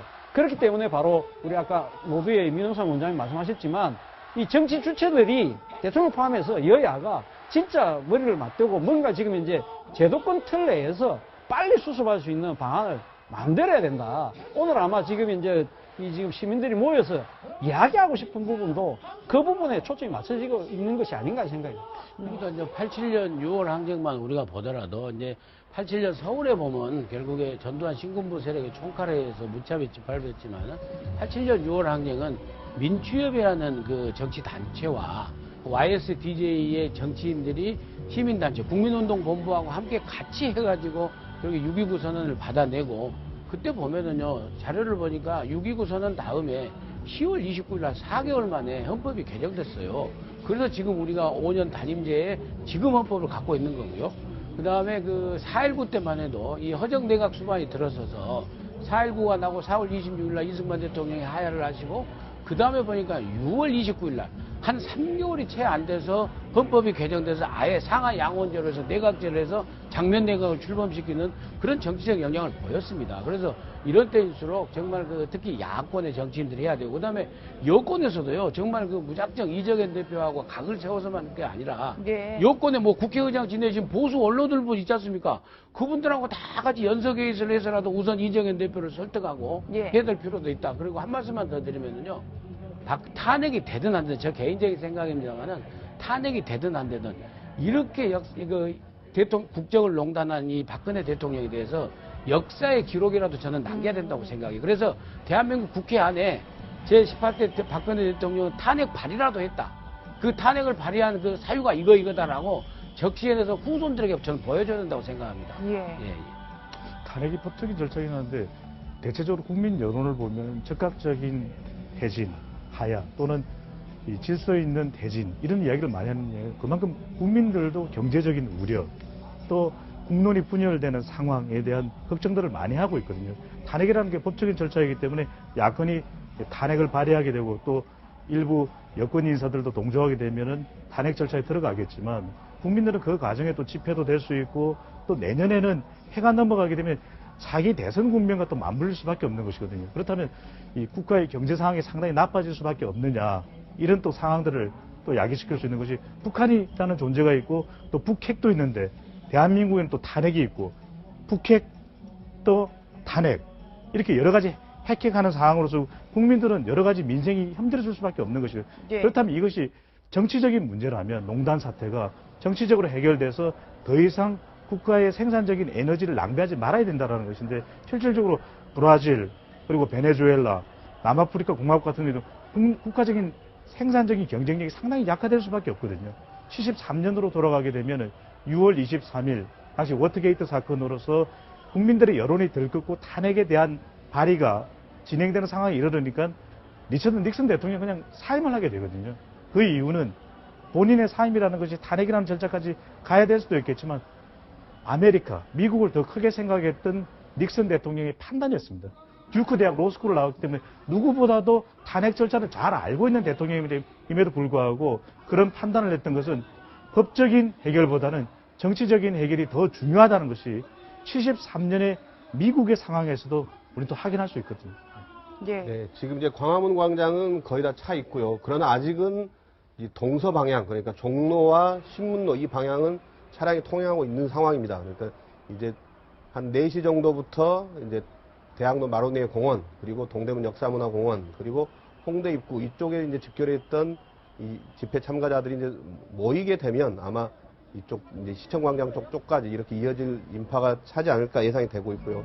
그 서울역은 아직 박사모 집회는 계속 이어지고 있습니다. 2시부터 시작해서 현재도 진행이 되고 있고 아마 4시쯤 집회가 끝나면 이제 북쪽으로 소위 남대문 쪽으로 이제 거리 행진을 하겠다 이렇게 예정이 되어 있습니다. 이제 주최 측은 한 6만 7천 명 모였다 이렇게 얘기하고 있고 경찰은 한 14,000명 정도로 추산된다 이렇게 이야기를 하고 있습니다. 예. 그래서 아직은 이제 뭐 충돌 상황이 벌어지고 있는 건 아니고요. 이제 저 집회가 조금 있으면 이제 끝나게 됩니다. 끝나면 박사모 회원 그리고 자유총연맹도 여기에 참가를 하고 있는데 여기에 집회 참가자들이 북쪽으로 이제 서울역에서 남대문 방향으로 거리 행진 시작할 예정이고요. 경찰은 혹시 이제 삼각 지역에서 집결해서 이제 촛불 집회 참가하는 이 시민들과 혹시 충돌이 우려되기 때문에 철저하게 분리를 시켜서 진행하도록 하겠다 이렇게 얘기를 하고 있습니다. 자, 그래서 이제 아직은 이제 좀 집회가 속속 모여들고 있지만은 지난주보다는 아직 그렇게 크게 많지는 않아 보입니다. 이렇게 분위기도 이렇게 좀 뜨거워 보진 않고 조금은 이제 차분한 분위기 같고요. 그래서 이제 한 4시 이후의 상황을 봐야 될 것 같습니다. 그리고 전국에 이제 전국적으로 한 90여 곳에서 이제 집회가 오늘 진행됩니다. 그래서 이제 지난주와 달리 이번 주는 좀 전국적으로 이렇게 확산되는 이런 분위기로 진행이 되고요. 야권의 대권 주자들도 문재인 전 대표는 부산의 촛불 집회에 참석할 예정입니다. 그리고 김부겸 의원은 대구 집회 그리고 안희정 충남지사는 이 천안에 있는 이 국민주권운동부 출범식에 참석한 데 이어서 시국 토론회에 참석하는 걸로 이렇게 돼 있습니다. 예. 자, 이제 이렇게 상황이 이제 아직은 이제 조금 더 있어야 이제 시민들이 모일 걸로 예상이 되는데, 아까도 이제 말씀드렸지만은 이제 뭔가 이제 해법이 보이지 않는다. 그리고 특히 이제 이번 주 같은 경우 추미애 대표가 또 양자 담판을 지켰다 하고서 이제 대통령과 만나겠다 했다가 이제 급작스럽게 이제 취소가 되고, 또 그러면서 이제 야권이 전체적으로 이제 퇴진밖에 없다 이렇게 의견을 모은 것 아닙니까? 그래서 이제 물론 이제 아직도 이제 박 전 비대위원장 같은 경우는 총리부터 좀 빨리 어떻게 야당이 추천해서 총리부터 빨리 바꿔놓자. 황교안 총리가 있는 상황은 뭔가 만일의 사태에 대해서 좀 곤란한 거 아니냐 이제 이런 얘기를 좀 했고, 그렇지만 이제 또 민주당이나 이쪽에서는 이제 뭐 그게 급한 거 아니다 이러면서 이제 또 의견 합의가 안 됐단 말이에요. 그러니까 예. 야권도 이 의견 조율이 잘 안 되고 있는 상황 같은데, 물론 이제 야3당 대표 또는 이제 야당 국민의당 민주당 대표까지 포함하는 어떤 대통령과의 어떤 영수회담은 뭐 가능성은 열어놨지만 뭐 가능성이 있어 보입니까? 어떻습니까? 내일 일단 그 야권의 대선주자들이 전체적으로 회동을 한다고 하니까 좀 주목해서 지켜봐야겠다는 생각이 들고요. 사실상 현재 청와대와 여당은 국정 운영의 리더십을 완전히 상실하지 않았습니까? 국정 공백 상태인데, 그렇기 때문에 야당의 역할이 그 어느 때보다 중요하다. 특히 야당이 국민과 함께하는 촛불의 민심과 함께하고 있기 때문에 더욱 그렇다. 그래서 지금 퇴진 투쟁과 퇴진을 현실화시키기, 법적 제도적으로 현실화시키기 위한 탄핵에 돌입하는 이런 네거티브 방식을 함께 진행하면서 더불어서 국정 운영의 공백에 있는 상황을 보충하기 위한 야당의 역할이 되게 중요할 것 같다는 생각이 듭니다. 특히 대통령을 대체할 수 있을 만한 국정의 전체적인 리더십을 새롭게 세워야 한다는 문제점이 있는데, 제가 그래서 야당이 내일 그 대선 주자 회의에서 대선 주자가 나서서 이 퇴진 투쟁을 주도하게 된다면 당리당략으로 국민들이 오해할 수 있는 소지가 많기 때문에 내일 회의에서 수습책으로 거국내각을 이끌 총리라던가, 그것이 대통령과 합의를 하든 말든 간에 그 무너진 국정 운영의 리더십을 세울 수 있는, 여야 보수 진보를 아우를 수 있는 그런 국가의 리더십을 갖출 수 있는 사람을 세우는 것이 시급한 문제가 아니라, 이 점에 있어서 야당도 퇴진 투쟁과 탄핵 투쟁이라는 네거티브 방식 말고 국민들에게 국정 운영을 안정감 있게 해나갈 수 있다는 그런 책임감을 보여주기 위해서라도 거국내각에 대한 후보자를 빨리 야3당이 합의해서 국민들에게 내놓는 것 또한 전국 수습책의 중요한 방향이 될 거라는 생각이 듭니다. 예, 뿐만 아니라 박 전 비대위원장이 오늘 SNS에 이런 글을 올렸어요. 김기춘이 최순실을 몰라 푸하하 진짜 웃겨. 한마디로 박 대통령이 40년직인 김기춘 전 실장이 최순실 씨를 하늘의 맹세코 모른다고 이야기한 건 어불성설이다, 이런 뜻이라고 볼 수 있겠죠? 예, 근데 오늘 아침 이제 동아일보에도 상세하게 나와서 저도 자세히 봤습니다. 그런데 이번에 최순실 씨의 국정농단 사이에 뒤에 김기춘 전 비서실장의 그림자가 또 김기춘 비서실장이 있다는 것은 이제는 삼척동자도 다 아는 얘기입니다. 예. 동아일보 오늘 아침 꼭 안 읽어봐도요. 근데 그런 의미를 이제 강력하게 좀 파헤치기 위해서 박지원 비대위원장이 SNS에 글을 올린 것 같습니다. 근데 김기춘 전 비서실장은요, 박정희 대통령 때부터 중앙정보부에 근무하고 박정희 대통령의 청와대 비서관하고 근무하면서 최태민 씨 보고서에 대해서는 아주 젊은 시절 검사하면서부터 다 읽었을 뿐이에요. 그리고 또 박근혜 대통령이 은둔의 세월을 할 적에 최순실, 최태민 씨가 가까이 할 적에도 이 김기춘 비서실장 다 알았을 거고, 그 무엇보다 가장 최근에 물러나기 전까지 박관천 경제 정윤회 문건, 소위 정윤회 문건의 내용은 빼버리고, 내용에 사실 최순실 씨의 이 행적이 다 들어있었던 거 아닙니까, 일부? 근데 그 내용은 빼버리고 문건 유출로 갖다가 사건을 완전히 물꼬를 바꿔버린 장본인이 바로 김기춘 당시의 비서실장이에요. 당시의 비서실장이 김영한 민정수석을 완전히 왕따시키고 우병우 민정비서관을 직통으로 바로 연결로 가지면서 이 문제를 정윤회 문건의 유출 사건으로 완전히 바꿔버린 거 아니겠습니까? 예. 그런 측면에서 박지원 비대위원장이 그런 점을 아주 날카롭게 꼬집고 있는 SNS 글이다, 저는 그렇게 봅니다. 사실 오늘 동아일보 보도를 보면 지금 그때 2013년도 7월 말에 박근혜 대통령이 진해 제도로 휴가 갔을 때 뭐 같이 갔다는 이야기가 있는데, 사실 그 이전에 2006년도에 박근혜 대통령이 독일에 갑니다. 독일에 갈 때 그때 수행해서 갔던 의원들 중에 한 분이 김기춘 비서실장이거든요. 그때 당시 지금 보도에 의하면 정윤회 최순실 씨도 같이 동행했다는 거 아닙니까? 그때 그렇죠. 교민들이 네. 그렇게 지금 주장을 하고 있는데 예. 본인은 가서 못 봤다는 거거든요. 그러면 과연 이 지금 사실은 그때 독일행이 상당히 중요했던 이유가 독일에서 박근혜 대통령이 2007년도 대선에 대한 출마를 사실상 공식적으로 선언하는 네. 아주 그랬죠. 중요한 정치적인 대선 출마를 행보이기 때문에 했죠. 아마 제 생각에는 정윤회 씨와 최순실 씨도 상당히 비선의 입장에서는 아주 중요한 정치적인 그 행사가 되기 때문에 같이 갔을 거라고 봅니다. 그런데 이 누구보다도 박근혜 대통령의 여러 가지 사생활에 대해서 70년대 중반부터 누구나 잘 아는 김기춘 당시 의원이 가면 이 자신이 어떻게 보면 주군을 삼고 있는 그 박근혜 의원이 지금 아주 정치적인 뭔가를 지금 선언하는 데 있어서 같이 온 사람들 동향을 파악 못했다? 그건 정말 김기춘답지 못한 그렇죠. 행위죠. 안 그렇겠습니까?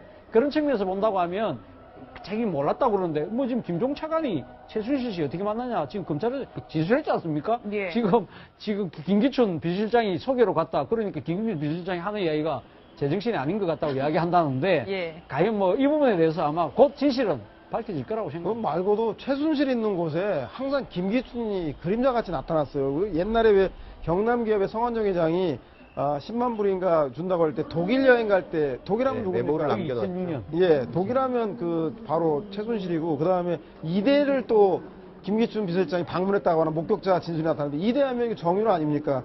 차은병원이 뭐 어딥니까? 최순실 씨 성형수술로 그 병원 다니는 보녀가 다니는 병원 아닙니까? 여기도 김기춘 씨 그 부부지간에 일본에서까지 가서 시술을 받고 온 것들이 드러나고 있는데 이렇게 최순실이 있는 곳에 항상 나타나는 사람이 바로 김기춘 비서실장인데 40년 동안 박근혜 대통령을 두고 한 사람은 공식적으로 한 사람은 비공식적으로 활동해왔는데 그것을 모른다? 더더군다나 최태민 보고서를 작성할 당시에 중앙정보부에 있었고 청와대에 있었던 사람인데 모른다?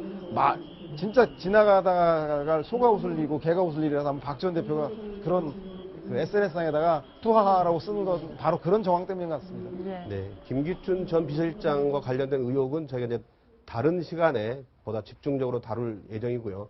이제 현재 이제 광화문 광장에 속속 이제 집결 시민들이 모이고 있습니다. 그리고 서울역 광장에서는 박사모 집회 이게 계속 열리고 있는 상황입니다. 오늘 말씀 여기서 마치겠습니다. 네, 고맙습니다.